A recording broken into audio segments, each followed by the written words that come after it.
Hey, what's up, guys? Rob Anderson, Clean Power Wash, Salisbury, Maryland. Probably tell we are heading out to do another estimate. I want to talk about lawn signs. Lawn signs are a great way to, one, certainly drum up business. It's a great way to show you've been in the area. I try the majority of the time to only put them out in customers' yards. If we go through a lull, July and August, sometimes early September, we'll put out signs at street corners and stuff, just to try and help us get the ball rolling again. And then we're putting them obviously in every customer's yard. That's one of the first things when we show up to a house. So we basically make sure we're at the right house, obviously. Get out, pull the hose up to the front door, knock, talk to the customer. If you got two guys, as soon as that first one walks up to the door, go ahead and put that yard sign out. You want that thing out there at the very least the entire time you're washing. The customer could say, hey, don't leave your sign, we're not allowed to have it or whatever. But sometimes people are driving by and they might not see the truck or the lettering that you got on there, but they'll see that sign, and certainly that's going to be there long after you're gone. I like to get my signs from Daryl Copeland, All Red Graphics. Tim Fields also makes great signs. Find a good design. I think the big thing that some people do is they try and get something that looks good, but might not necessarily be eye-catching. If you go back to Realty, blanking on the brand it is, but there's one that does basically like bright yellow and black or orange and black signs, because you notice them. You can't drive down the road without seeing them and doing something, noticing it and drawing your attention. Whether or not you call it, you can't do anything about that, but at the end of the day, it gets your attention. Watch out, vehicle stopped on shoulder ahead. Okay. Sorry, got the Waze app running right now.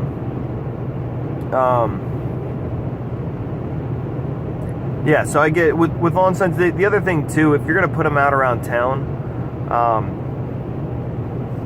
you want to put them like when you're, if you're putting in an area that does get maintained by the highway or whatever, try and put it somewhere like right at that edge from where they do. Usually you can see a pretty distinct line between where it's really tall grass and what appears to be getting cut every once in a while.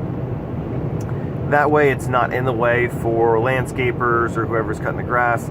Same thing if you're going to do this by a street corner or a stop sign for a neighborhood. Put it up right up next to that sign. If it's a four-way intersection, you want to try and figure out a way to make it so that people can see it from more than just one side. It doesn't mean necessarily putting it right at 90 degrees. You might put it at 45 degrees.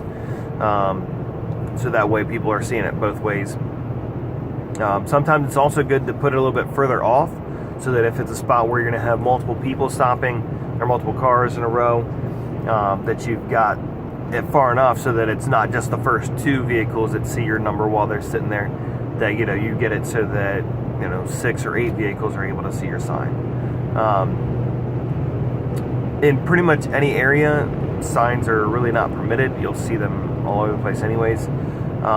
Try not to be obnoxious about it, because at some point the city or county or whoever or HOA is going to get, somebody will get mad. They'll take all your signs. One, you lose, whatever you paid for those signs. And sometimes they'll try and fine you or threaten a fine or whatever. So just don't overdo it. Don't go put out 100 signs.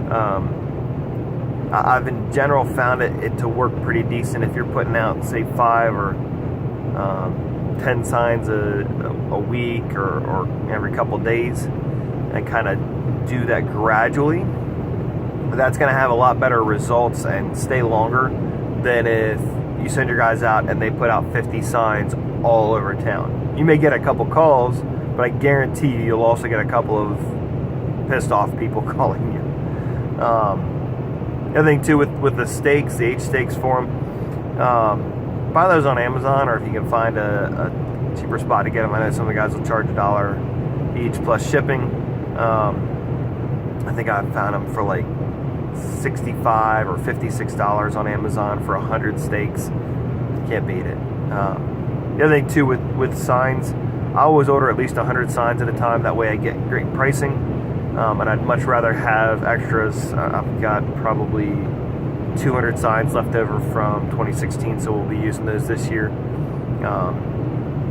Just kind of trying to get everything in sync, so we're using the same branding on all the signs right now. I've got a house wash, a gutter cleaning, roof cleaning. I got all kinds of signs. I got pink signs, blue signs. I got our new logo signs. We're going to be moving pretty much towards just the logo signs, unless it's for a special feature or service.